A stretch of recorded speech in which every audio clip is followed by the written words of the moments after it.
Welcome to Legacy Engineered, the show where smart structure meets lasting success. Join Scott Arden, Chairman and CEO of Controllers Limited, as he sits down with business leaders, top entrepreneurs, and experts to uncover the strategies, stories, and structures that build lasting legacies. And now, here's your host, Scott Arden. Welcome back to Legacy Engineered, where we explore what it really takes to build not just successful businesses, but structures that last. Today's conversation is one I've been looking forward to because we're diving into a topic that most business owners avoid until it's too late: transition. Joining me is Laurie Barkman, known as the Business Transition Sherpa. Laurie is the former CEO who led a company to over $100 million in revenue before it was acquired by a Fortune 50 company.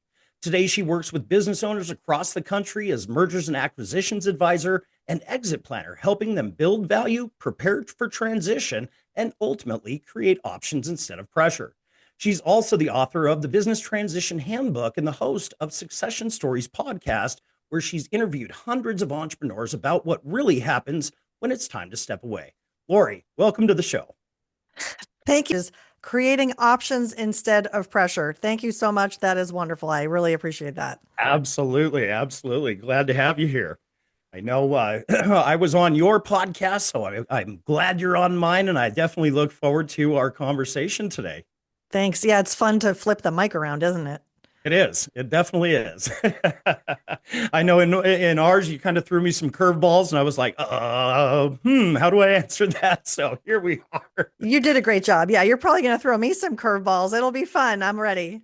We'll see what happens. Yeah. So, I'm going to ask you, in doing this and in working with a lot of different, entrepreneurs, CEOs, leaders, people of that capacity, you've obviously seen both sides as an operator and now advising owners. What do most CEOs misunderstand about what it actually takes to exit a business successfully? First of all, we need to set some realistic expectations. Some people think, oh, one day I'll sell and I'll take care of it then. And I think that's not very realistic for a lot of reasons. And one myth I want to bust right away is that quote unquote exit planning is something to, wait on because will benefit in the future. True. However, there's no reason to not work on the things that are going to make your business more valuable now. Why not make your business more easier to run, more enjoyable to run? And in doing so, yeah, you're going to create more value in the business over time, which can then give you more options when you're ready to either sell to a third party or, to whoever you want to sell to or try to sell to. Right. Yeah. A lot of owners think revenue equals value. From your perspective, what actually drives enterprise value in a way that translates into a strong exit? Well, I think there's a saying by somebody very smart, which is revenue is vanity, profit is sanity, and cash is king. And I think that's an interesting framework as we think about valuing a business, because it's not relevant for many companies to have a multiple of revenue. It's generally reserved for the companies that have a high predictability of revenue, like a SaaS business who is the company set up with a subscription type of business where we have a high certainty of revenue going forward. There's always churn, but think Netflix, put in our credit card, we kind of set it and forget it. Those subscription businesses can generate a multiple of revenue, which is ideal. That's what we would all love to get. But again, it really comes down to a predictability of future cash flow. So if we're not measured that way, how might we be measured? And the financials is definitely one aspect of that. And so again, top line is important, but it's more about the bottom line for many companies. So it could be your net operating income with some adjustments on add backs or takeaways, things that we might adjust your net operating income. Also assuming that if there's a different buyer, they might make different decisions, and we would take the owner salary and things associated with the owner out of the equation. And so for companies in the lower middle market, especially, this number is called seller discretionary earnings. And the acronym is SDE. That's a really important number. And a lot of people don't know what that math looks like. So I kind of explained it at a super high level. And then one last number, what we do is we say, well, if the owner's not in the business, somebody needs to run it. We need to add someone back in. And that gets us to an adjusted EBITDA number, which is earnings before interest, taxes, depreciation, and amortization. Now, we have three things. We have revenue, we have SDE, and we have our adjusted EBITDA number. And that is what we can apply a multiple to. So that's one of the first things I like to explain when people are like, oh, well, what's the multiple of my business? I want everybody to say, multiple of what? Because the multiples are going to be different depending on the size of the company, other attributes of the business that we can talk about, and the nature of the predictability of future cash flows. Right, right. So with that, then let's go to the other side. So what's the biggest things that decrease value that most owners don't realize? So if we're looking at things that are up or down in a business, just to sort of summarize, I spend a lot of time just talking about financials. And so the quality of our reporting, the consistency of our reporting, the industry that we serve, the geography, there's lots of things that are kind of in the first check boxes.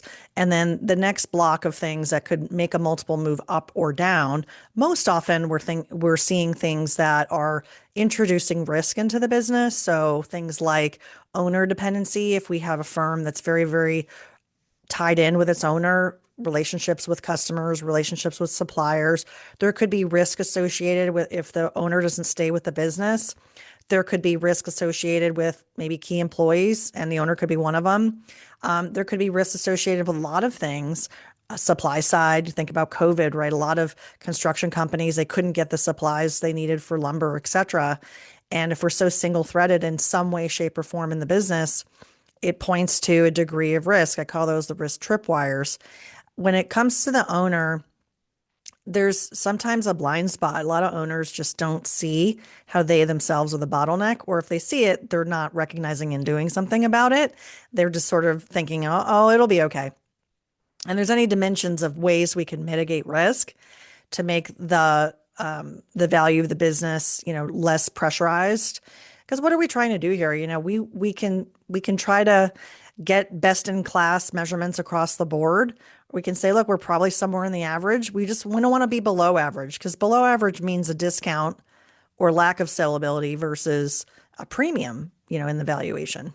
Mm-hmm. Yeah, absolutely. Absolutely. That kind of answered my next question. As a matter of fact, it double whammy, or two birds with one stone there. What were you going to ask?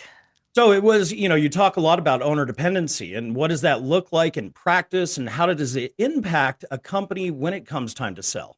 Yeah, well, we can talk a little bit more about that if you want. Yeah, absolutely. So for example, on the sales side of things, let's say that the owner is responsible for 40% or more of total revenue. That's one way to look in the mirror, Scott, is just kind of like, well, what are you literally responsible for in the business? And having a heuristic like that can be helpful. So that might be one way to slice it. Another way to look at it would be on product or service delivery. If you weren't in the business, what would happen? Where would the engine stop? And if it's product or service delivery, if it's new business development, if it's retained revenue from client relationships, that's one way to diagnose where the dependencies are. If we have a management team that's pretty solid and we have good processes and we've been delegating and working on it, then a lot of these things can be mitigated. But on the contractual side, or with relationship side, those things really take time. So I think that's the encouragement for owner dependency, because, the question about, well, what's the risk to the value? It could be a significant risk to the value depending on the business. Some businesses are really not sellable.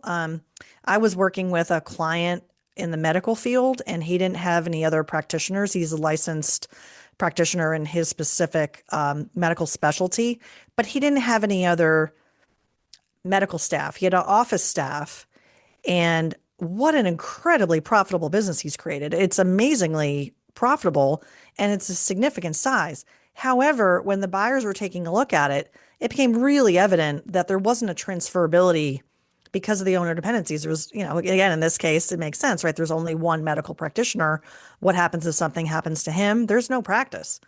And that's an extreme example, perhaps, but hopefully relatable. Yeah, absolutely. Well, yeah, I mean, in a scenario like that, do you work with the person to kind of say, hey, if you really want to sell this business, you need to expand and bring in other professionals or bring in that succession plan? Yes. And a lot of times when I'm working with clients 5, 7 years out, that's the intention is let's kind of diagnose and triage where are we today. So we're looking at the math of this and the potential value. So where are we today? Where's the potential value? And what are those things in the middle that can detract or add value so that we can prioritize? Because it's difficult to work on everything all at the same time. And if we have enough time on our side, Scott, to make an impact, that's the most important thing. Waiting until the end, kicking the can, not having the time to work on these things, that's what's troubling. And I hate seeing it. I'm on a mission to try to reach as many business owners as I can to get them to understand that this is about good business practice. Kind of like I said earlier, this isn't about waiting 10, 15 years to wait till the end to fix everything. Like when you're selling your house and you fix up your bathroom and your kitchen and then you sell and you're like, oh, I wish I lived in that house to really enjoy the new kitchen and the new bathroom. Same thing with your business. You just don't want to wait so long because at some point there's a point of no return of having the ability to fix transferability issues, readiness issues, or attractiveness issues in the business. Right, right. Well, and that was one of the things that I personally realized with, controllers is, I was, the primary decision maker in the company, and I realized that a lot of it related to me. So what I did was I actually brought in a new CEO. I stepped aside as the CEO of my company. I'm the chairman of the board, still actively involved, but it allows me to work on bigger picture things for the company that and allow for those relationships to be built with my new CEO, with my management team, so that doesn't happen. My goal isn't to sell my company, but I wanted to be able to live beyond me, right? It's kind of that legacy. That's what we always talk about. I think that's a great example. It's a great example, and everybody's stories are a little bit different. Their desires are a little bit different. But what's important in what you just articulated, Scott, is that you created a vision for yourself and then you executed it, right? Bringing on a CEO, stepping into a chairman role, having a governance structure. Those are all things that I would put into the bucket under personal transition and future planning. And again, we kick the can. Maybe we don't have an advisory board or we don't have a fiduciary board. And we know that that's a concept, but we worry that, oh, it's going to impact me in some way, negative way. And so I don't really want that, as opposed to thinking more like you've been thinking, which is, hey, it opens me up to be able to work on other things, other aspects of my business, work on the business, not in the business in a whole new way. And you can still participate from a governance perspective. And, you're not in it day to day, which probably brings you more joy, I would guess. Absolutely. Absolutely. It allows me to, like you said, work on the business, go and do the things which I love what I do. But what I love to do is I love to speak in front of, audiences and educate. That's what I am. I'm an educator, right? I've built a legacy for my son and my granddaughter. So ultimately it's my passion to teach other people how to do the exact same thing. And again, build something that lasts that you can eventually sell or pass on to the next generation and have that confidence knowing that it's going to carry forward. So, yeah, I love that. Yeah. So with that being said, how do you help founders shift from being the center of the business to building something that can operate without them, like we just kind of talked about? Yeah, there's a bit of a psychology, and I feel like there's a positive energy that comes with a vision, generating a vision for yourself and some goals for yourself that are outside the business. So let's just take an example. Let's talk about relationships. And we kind of dive into what relationships you have today. Are most of those relationships really just in the company, your friends, your family maybe, and it's very company centered. Your identity is the company, maybe your name is on the door. I think 1 in 5 business owners in the US have their name on the door. So it's a pretty big number. And And you can understand, I think, from an identity standpoint, because you've probably lived it too, where so many of us are as founders are like, oh, this company is my baby. Well, A, no one wants to hear their baby's ugly. And B, how does it feel to let go of your baby over time? You're like, oh, that control but what enables us to separate, I think, is creating a blueprint for our future. I have developed a proprietary framework I call the BUILT method. And this is the B, right? The B is the blueprint. And a future vision for what we see for ourselves outside of the business or a different role in the business enables us to think more broadly, get excited. These are things I call the pull factors. And the more pull factors we've created, the more pull factors we have pulling us to something else, the more likely we are that our body will follow, right? If our heart is sort of headed in a direction or our head's in a direction, our body will follow. Well, what happens if we're stuck? Our feet are stuck, our heart is stuck. We're not going to budge. We're not going to work on it. We're going to do the old can kicking, right? Right. And that's what happens a lot. We feel like maybe retirement is something looming, and you can say, well, is retirement positive or negative? Well, it's sort of in the middle is how you feel about it. But things that are more on the negative side that can really hurt how we feel about a future transition could be things where we feel more pushed, where we feel pushed out. So as opposed to a pull, it's more of a push, like negative things, like a death in the family or a death of a partner, some disaster that we're contending with, or things like a disruption because of COVID. Those are all bad things that we don't control necessarily, and we have to deal with them when they do happen. But of course, those feel like things that are going to push you to want to not be in your business. Burnout would be another example where, oh, I'm just so tired as an owner. And those are the negative things. And so what happens when we have negative feelings about our business or how we feel about a transition? Well, there's a negative impact that's going to probably result on the valuation as well. There's been some quantification of this, but let's just say it could be 10% or more because, well, especially if it's a fire sale, right? If we have a business that's really in distress, chances are it's either not going to sell or it's going to sell at a severe discount. And that happens all the time when there's a death or disruption that we just can't control and can't get out of. It's a downward spiral. And it's not only horrible for the family that's in mourning, by the way, but it's also horrible for the employees. It's horrible for customers. It's very, very disruptive. So the big message here is how we feel about our potential vision, having a blueprint for that, feeling positive about it, enables us to kind of be excited and want to work on these things as opposed to being stuck or kind of being complacent, which can very easily move more towards the negative. Yeah, absolutely. So how should someone start thinking about identity beyond the business, like getting out of it, right? In your point of view. I think we unpack that question with what are the pieces of our life? If we're living a full life and we're feeling fulfilled, what are the things that enable us to feel fulfilled? So let's start with the ones that are at the surface and everybody can kind of name them. Friends, family, maybe activities that you enjoy, things like sports or, things that you look forward to in your day, your week, your month, your year. What are those things? It could be travel. And so we can start to make a list of how we might spend our time if we're fortunate enough to be able to spend less time in the office and more time doing something else. I have a client that has identified that he likes his business. He appreciates the business. It's enabled him to live comfortably.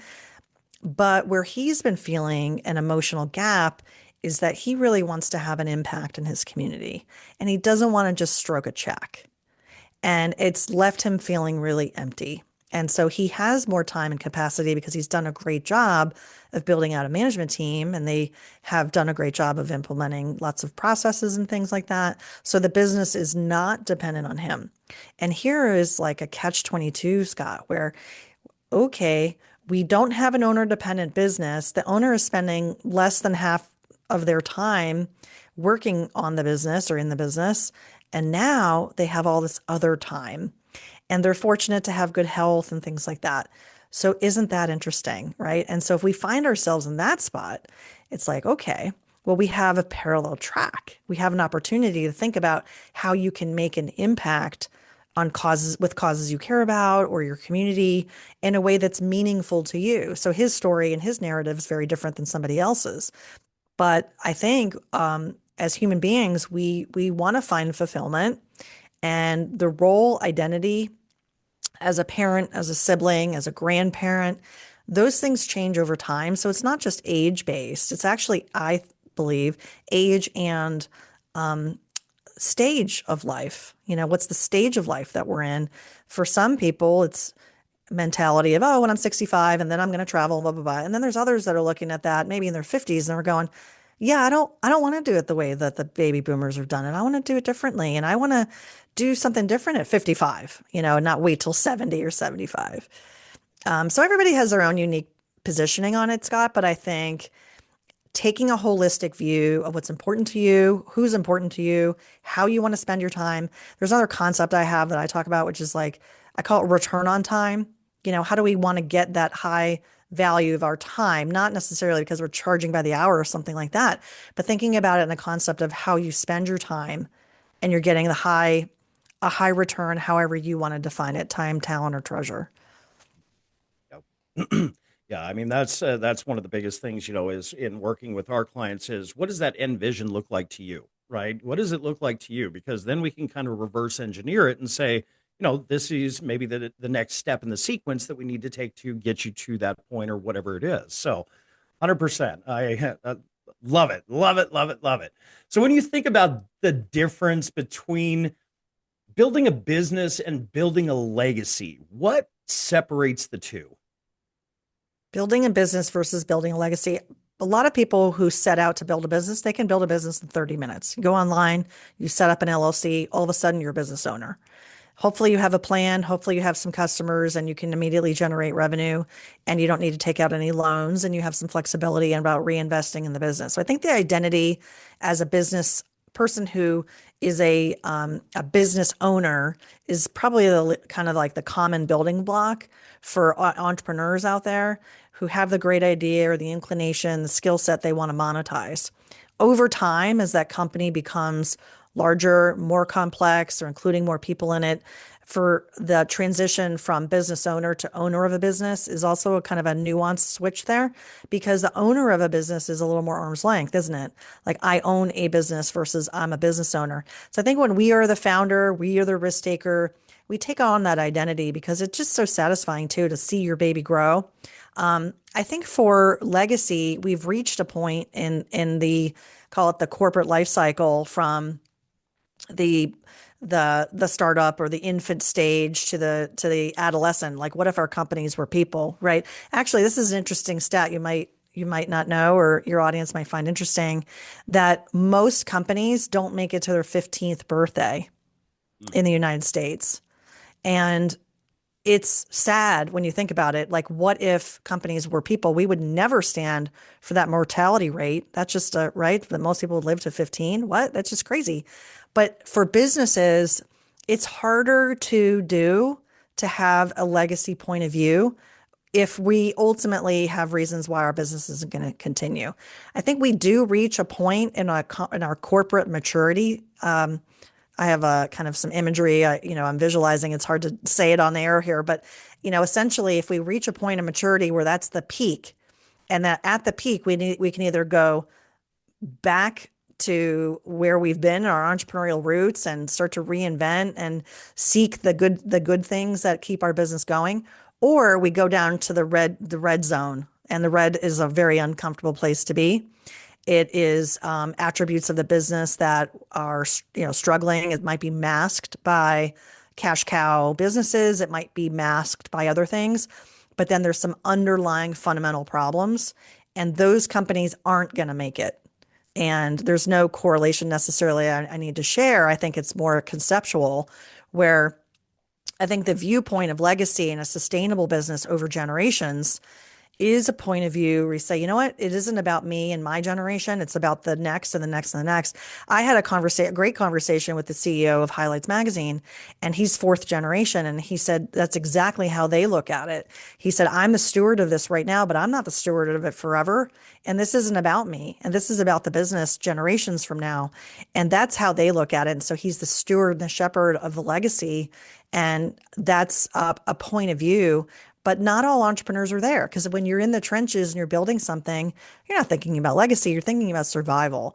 And then somewhere in the middle, when there's a maturity and things are settled, and you've got a management team and all those things, then you have, it's almost like a luxury, isn't it, to think about legacy and being able to position the company for the benefit of future generations. It's a different mindset.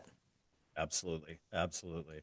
So with that in mind, and this is Legacy Engineered, what does legacy mean to you personally after everything you've seen? For me personally, and with my business or with my clients or both? Both personally with business. Yeah, I think it's an interesting question because I've been reflecting on it a little bit.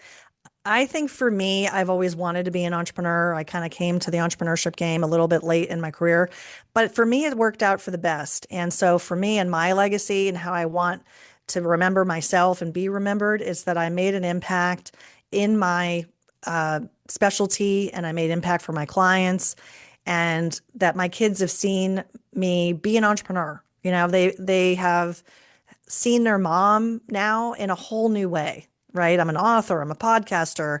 They know I have a successful advisory business, and they're like, "Oh my God!" Right? Because when they were growing up, and they're in their 20s, and when they were growing up, they knew mom worked, but they didn't know a lot about what I did, or we never. Because when they're teenagers, they don't. It's not they don't care, but it's just a different dimension. When now they're finishing college and they're getting their jobs and all of that stuff, and all of a sudden it's like, oh wait, mom knows about AI, and mom knows about all these things, and can speak the language in some ways. And I think they find that very interesting. And so I'm really proud about that. And then, so that's sort of me personally. And then I think for my clients, what I feel for legacy, and just so proud, like I had a client today, a conversation with him. He's in his 60s. He didn't have a number two in the business. He's hiring someone that's starting soon. He's putting together employment agreements. He never had that before. He's putting together a SAR plan, which is a stock appreciation rights plan. Never had that before. And he said today, he's like, I'm feeling so much clarity. I'm feeling so excited. We work on strategic transition plans with me and my clients, and it maps out that vision, the blueprint, right? And here he is literally in the middle of it, and he's loving it. He's loving the doors that it's starting to open for him, and a feeling of impact that he has as the owner founder, but then also seeing, you know what, he's in his 60s, and what is he going to do differently once he lets go? And I just love that. I love having the impact on my clients and what legacy they're going to engineer. Absolutely. Absolutely. Well, Laurie, this has been a powerful conversation and an important one. And, because the reality is every business owner will face a transition at some point. The question is whether it's planned or forced. And what we talked about today really highlights that legacy. Isn't it something you figure out at the end, or it's not something that you figure out at the end? That's what I was trying to say. It's something you design along the way. So this has been awesome. Well, if you've gotten value from this conversation, I'd encourage you to take a step back and ask yourself, is what I'm building actually designed to last? Laurie, thank you again for joining us. How might people be able to find you? I think a great place to start is my website, which is my name, lauriebarkman.me. And if they want to follow and join the mailing list and stay connected, that'd be great. My book, my podcast are on that website as well. And there's one more opportunity I wanted to share, if in case it's of interest. I have created a succession assessment that it doesn't take very long, and you can take it multiple times. And you can do it with the mindset of answer the questions about a particular employee. Do you think you might have your next successor in your firm?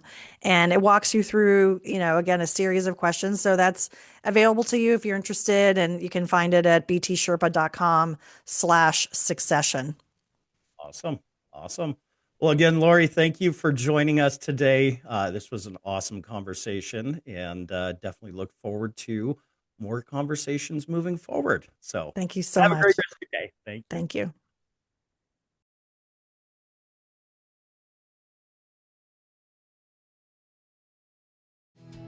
Thanks for listening to Legacy Engineered. For more episodes and to connect with Scott and the team at Controllers Limited, visit controllersltd.com. You can also follow Scott on Instagram and LinkedIn and start building your legacy with confidence today.